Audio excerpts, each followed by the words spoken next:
Two card draw here. So I opened the ace two on the card. I didn't want to bet. I'm going to fold actually.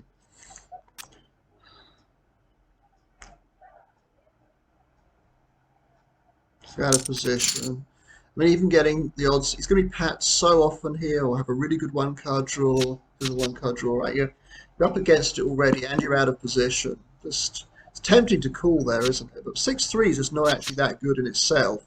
Yeah, okay, like with 4-3 or 4-2 or 3-1 or something. Yeah, you might make a 3-card hand that'll win occasionally. But you've got to actually hit a badugi probably. That previous hand, by the way, I decided not to bet when I hit 5-2-1 because if I got raised, I was not in good shape at all. If anyone raises here, I'm just out of the way. If nobody else comes in, now what happens if someone limps? What do I do? And that gets interesting. If you raise, I'm out of here. But because you don't, I'm going to raise myself. That's all right. And now you can sort of abuse that. We're not on the bubble yet, not far from it, but people without many chips are likely to. Depends. People. I'm going to raise this up now. The problem is you've got a ton of chips, but you fold. That's good. Ooh. Currently got 20. Oh shit! Look at this. There's no guarantee this is going to win. Oh god, don't want him doing that. It's not what you want to see. People limping in is, oh, well, that might get rid of you. Oh, for fuck's sake! For fuck's sake!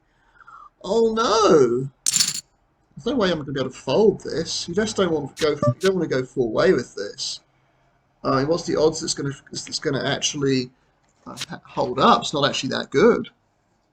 8 full way. Also have to bet I cannot fold at any point. If he raises, I'll have to keep going, right? I'll have to bet the river too.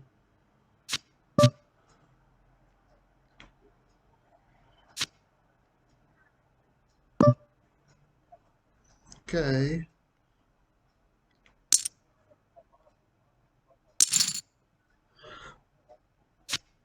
Anybody else's pat yet?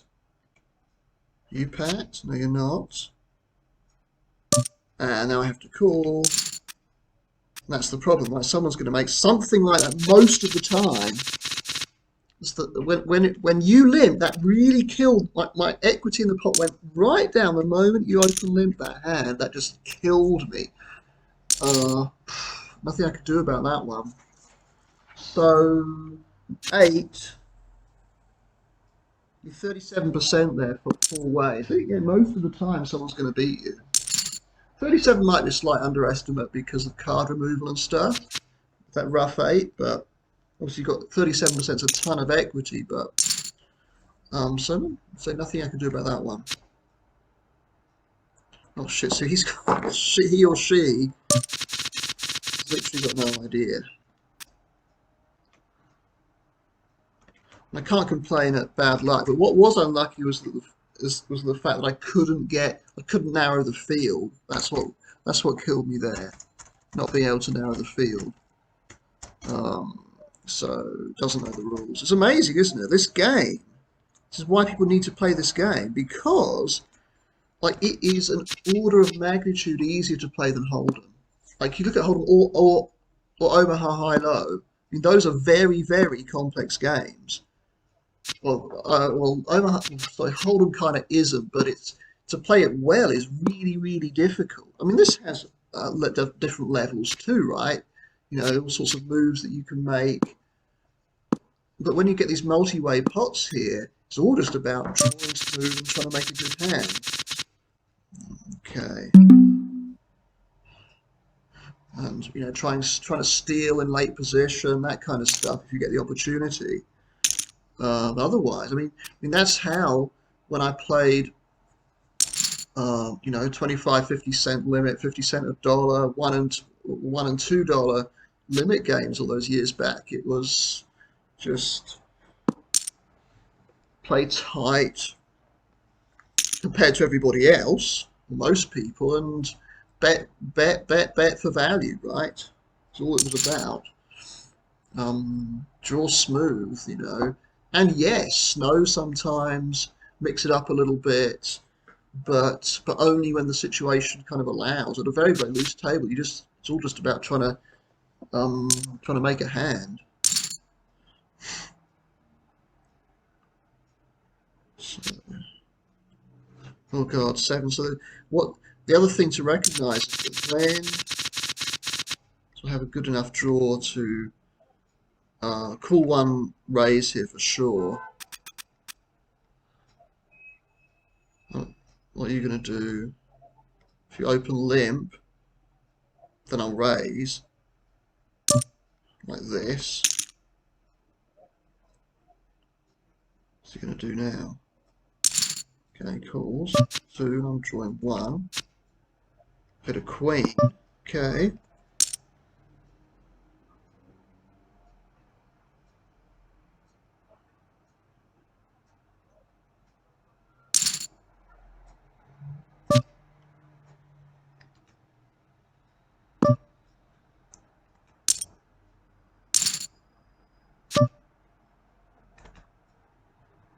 Okay.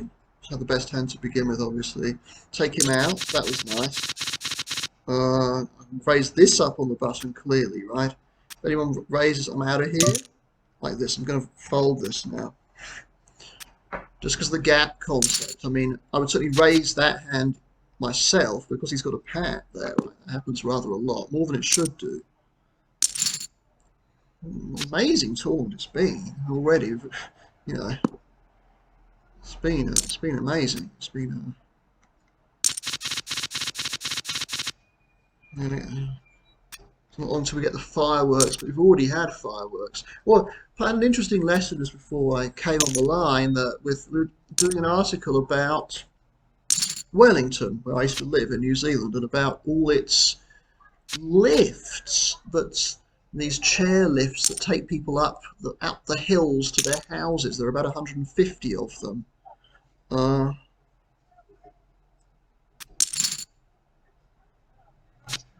In the city, you know, and it was kind of laughable reading it to this guy who lives in Timisoara like I do. Not all my students live where I live.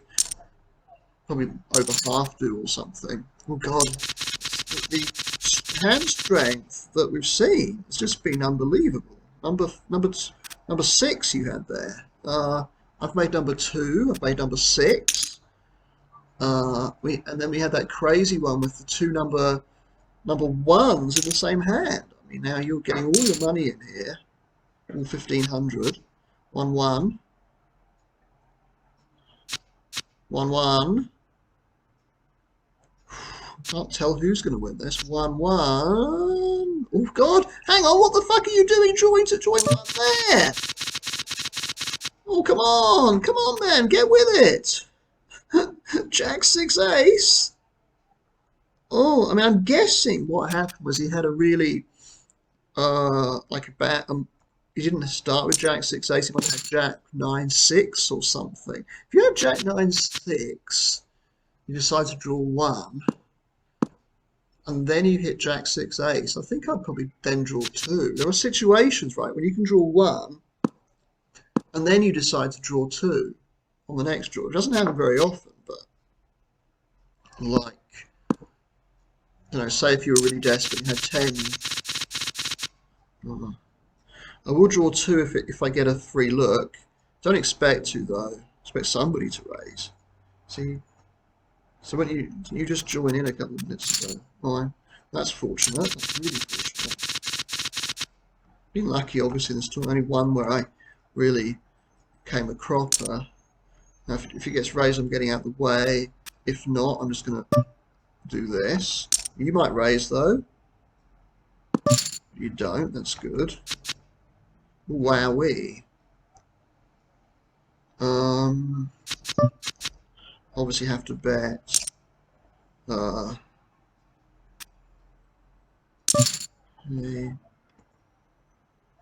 I drew two. My hand is relatively strong. The problem here is I don't think I'm going to have the best hand very often here at all. But I do! Oh my God! I mean, that's insanity. The thing is, I mean, is it that insane? I guess it's not, because. But what is a bit insane? I mean, I'm trying. I mean, you have such a strong draw there. I guess he was trying to get me to break. I didn't have anything I could break. Oh, that's really, really interesting the way he played that, right?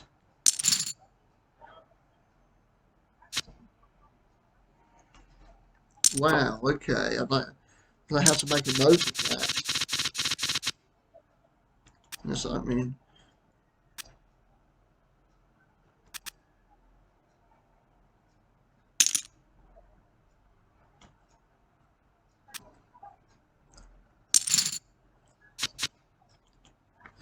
Uh,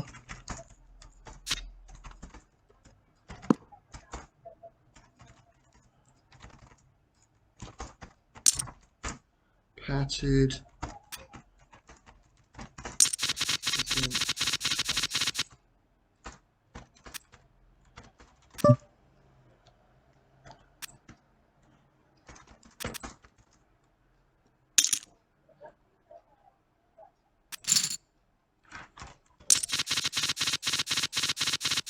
Big draw here. To raise that up, obviously. Again, he's limping. It's amazing how much limping goes on here. My limping range in every position is 0. Doesn't exist. 1-1, okay.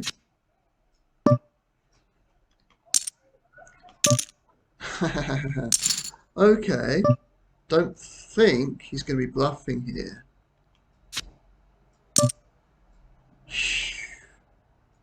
Gonna call in.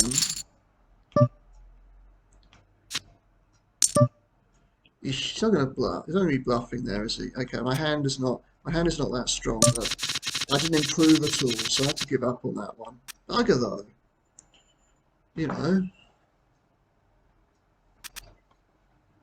There's no sense to play it like that, really. I suppose the other funny thing is I didn't have an auto bet on the flop there. So I mean, if you know, most of the time I'm going to bet the flop, but not necessarily.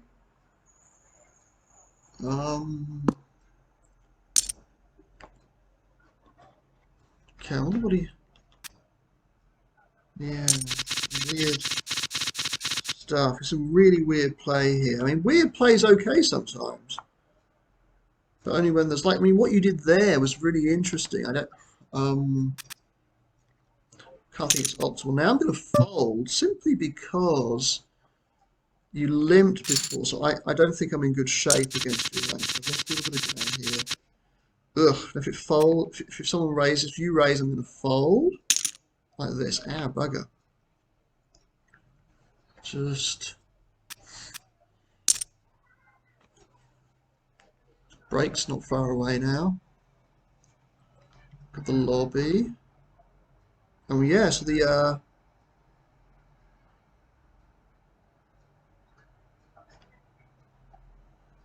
6th place according to this.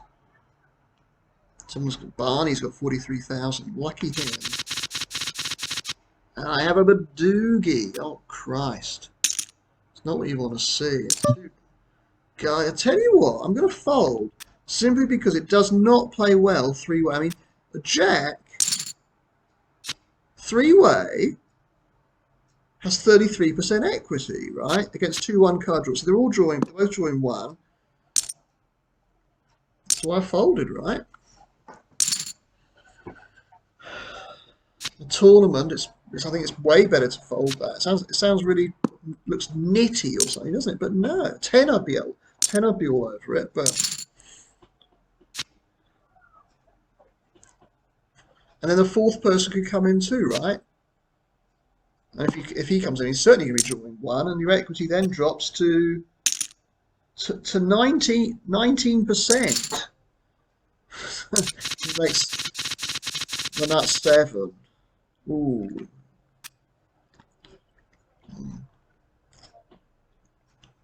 And look at all the chips I could have lost there, right? And it's possible the jack would have held up, but so what did Shane have? 10, right? So this is the thing. with just you, I would have three bet there, right? But with the second person in, it's just what did I have? Jack what? Jack 8. So it's not nothing you can really draw to there. I mean 8-5. Like if you're that sure your Jack's dead, well then your eight's probably going to be dead too. So okay, a couple of minutes till the break. Let's have another cup of tea. So I've had some. It's been a really interesting session. This 68 hands. Got through 68 hands pretty quickly for badugi for 50 minutes. See, 27 get paid. It's a big number.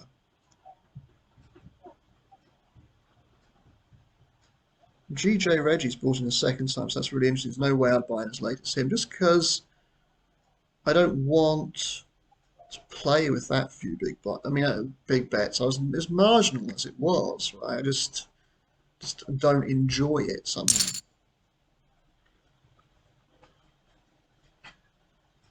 I was gonna play something this morning. Then I thought, well, thought someone was going to phone me, so that's why I didn't. And also, I could only play one tournament because they were then going to do a server restart. So, which is they have to do on a Wednesday. So it's the first Wednesday of every month or something. I haven't quite figured out when when it is, but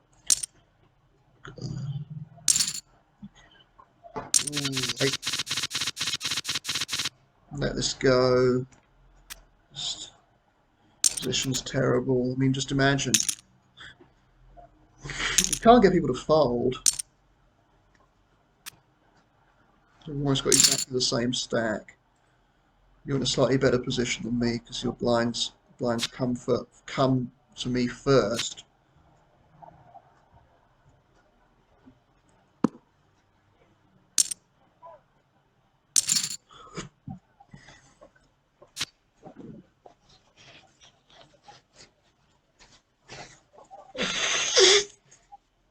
Oh dear me.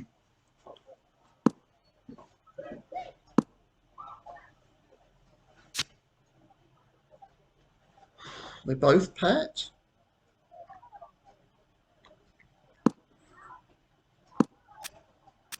Oh, hang on. What happened there?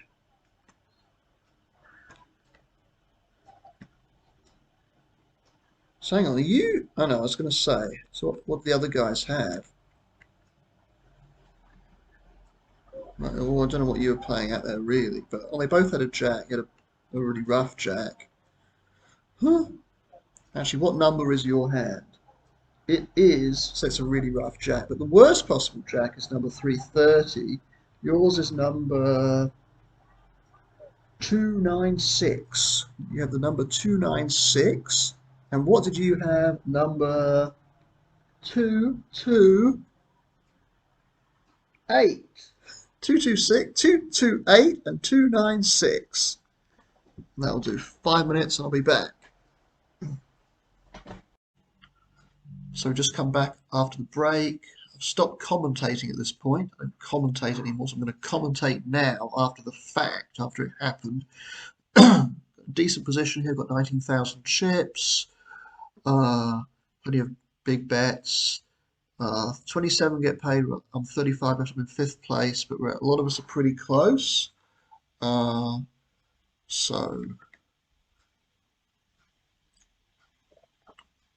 let's see what I get. I get a really, really strong draw under the gun here. Very strong 3-card hand. Obviously raise that up. Let's see what happens. Oh dear.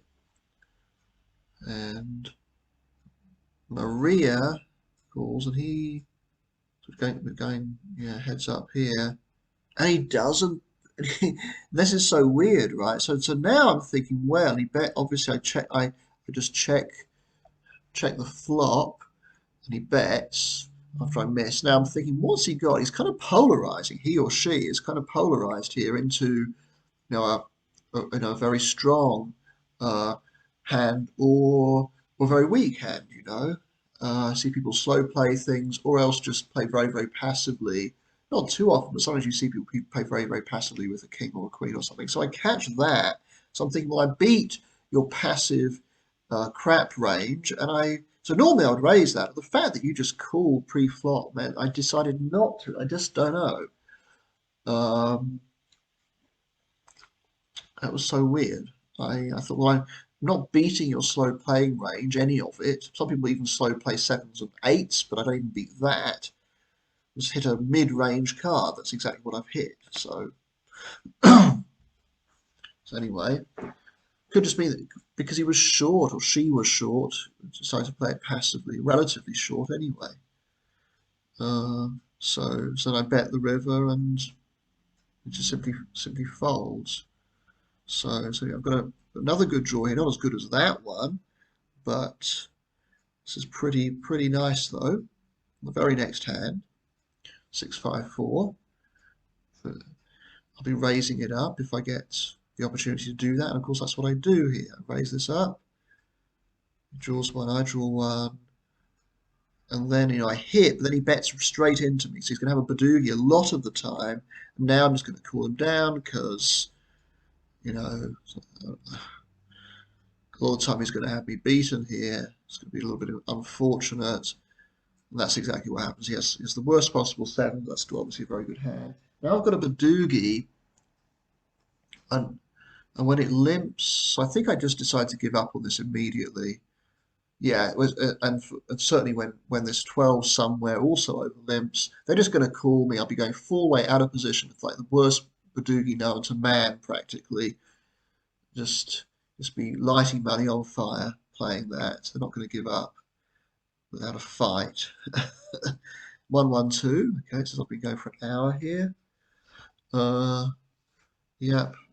So I bought it late. 18,000 at the moment. But kind of, what would that be? Sort of 13 big bets or thereabouts. Big draw here. And this hand, I'm not sure about this hand. I seem to remember this one. Big draw on the button. Obviously, I raise it up. Nothing else you can do about this. And just it's going to make the call here quite obviously, I think.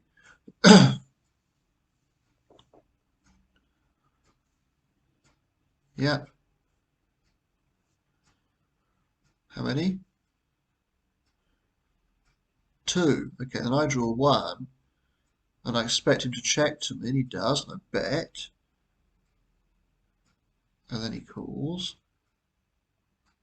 Then draws 1 again. Or draws 1 this time, so this time he draws 1 and then bets straight into me. And he's pat. So now I just have a bluff catcher, and I decide that he probably isn't going to be bluffing here. If he was going to bluff, usually when people bluff there, they will let me bet, and then they'll check raise me. You don't see too many people just donking in there, donking with the bluff. I mean, it could have been. Like, yeah, if I'd cooled down, it wouldn't have been the worst thing ever because that's such a strong hand. Don't know. I just don't know about that one. Whether I should have called him. Yeah, you have to make it. You just have to make a decision there based on what you know. And I didn't know anything about this guy at all. No reads. Never seen him before. So I just assumed he probably did have a badugi. So this is a weird hand. What do I decide to do here? I think because it goes 3-way, I decide to draw. It's marginal, this one. And I hit that. A couple of things I could do. I feel like I'm up against a badugi a lot of the time here. Not always, though. He draws 1, okay. Maybe I should have hung on to the queen. Eek. Again, that's close. Being out of position is just horrible. So to draw again, obviously, because I missed, I broke my hand.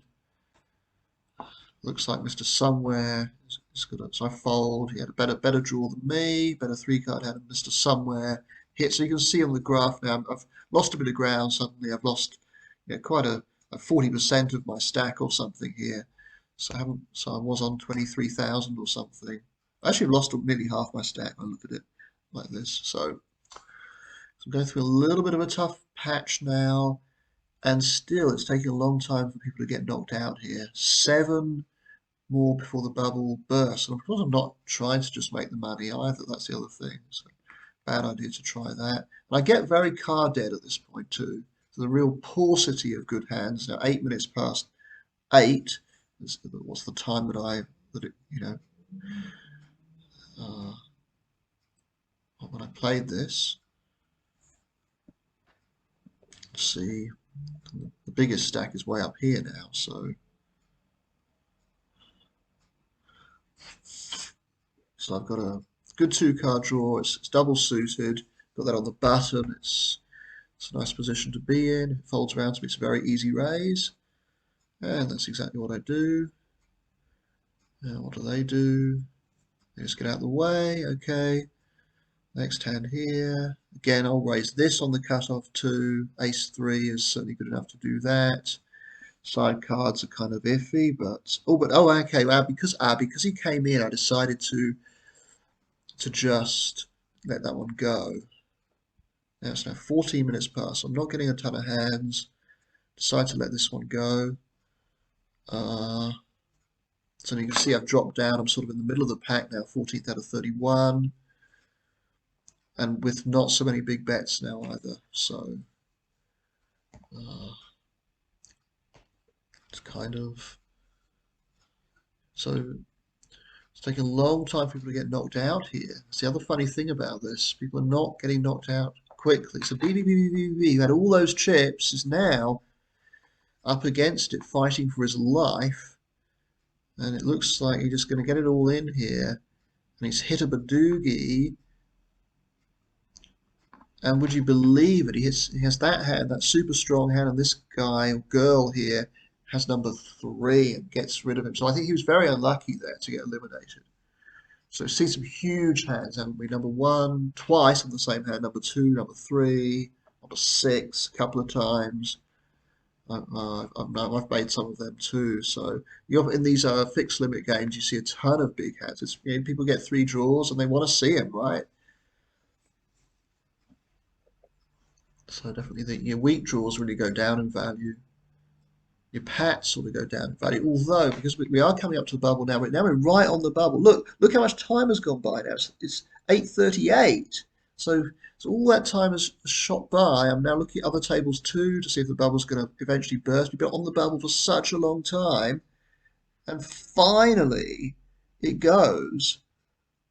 I think that's probably the longest bubble I've ever seen in a tournament like this. But it did go eventually. We were on the bubble for, I think, 15 minutes. Now, people do drop out, so we go from 27 down to 21. No payout jumps until I think, don't know, 17 or something. So, I actually don't know. Like, might even be 15. Might even be 15, you know. So, now you see I'm pretty short now. Actually, I'm very short. I've actually got less than 2 big bets left.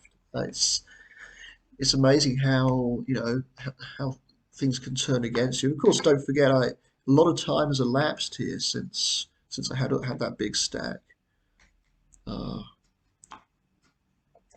one of the smaller stacks in the tournament now. This one is good enough for me to raise in this position. Let's get some money in here.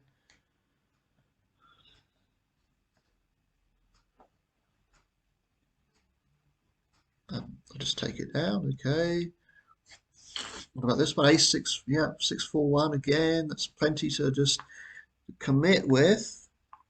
So happy if anybody calls me here. Don't mind.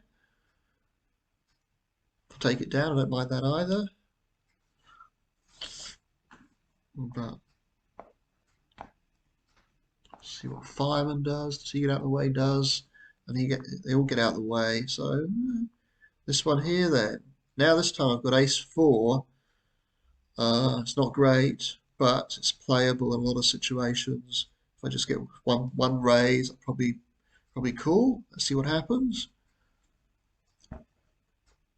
Let's see what happens. It's Maria, yeah, he's been raising pretty wide actually. So weird because he had that funny limp with a bad Pat Badu. He just limped, or I think he just called my raise. That's why he just called my raise. He didn't three bet. That was so weird. Pre draw. Now he's been raising really wide two card draws, kind of weak one card draws. So I figure I'm going to be in fairly good shape with the money that I've already put in to see this draw. Hopefully I can hit something immediately. I do, right? I hit 541. He's probably got a one card draw. He does. And I decide to go for the check raise here. I'm happy to just get all my money in now. Uh, I might be behind, but so again, I don't improve. So now I'm thinking, well, I've just got to commit now, no matter what. Final draw, great! I hit 421, and unfortunately hits an 8-6 badugi. I had the best of it going into that final draw, but unfortunately he or she hit big pot. 26,000 there. It's amazing how big these pots are in relation to people's stacks. I mean, it's huge, isn't it? It's a huge pot. And that's me. That's my tournament. It's an interesting little tournament. Little tournament. Wasn't a long one.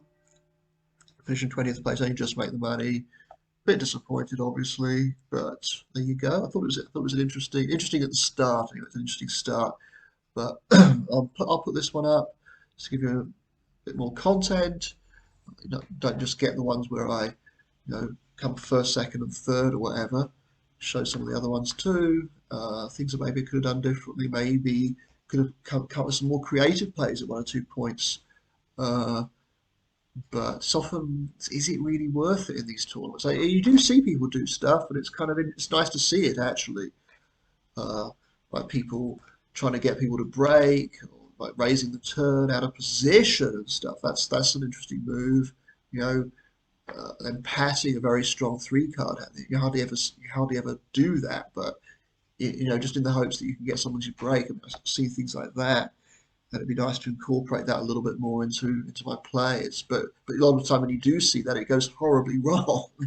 So it's just kind of hard in these tournaments where you don't have a lot of bets to kind of go for these plays. But if people call you down or whatever, we have to abandon when somebody raises you, re-raises you. It's like that's half your stack gone, or sometimes you've like most of your stack gone. It's like, is it worth it?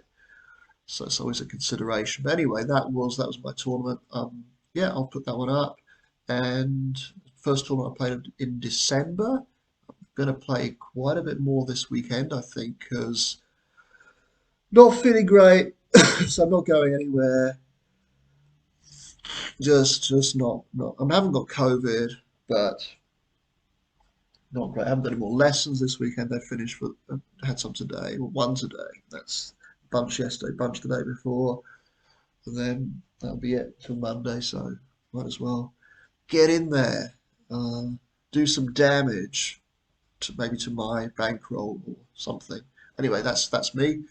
Be back pretty soon, I guess. Okay, bye.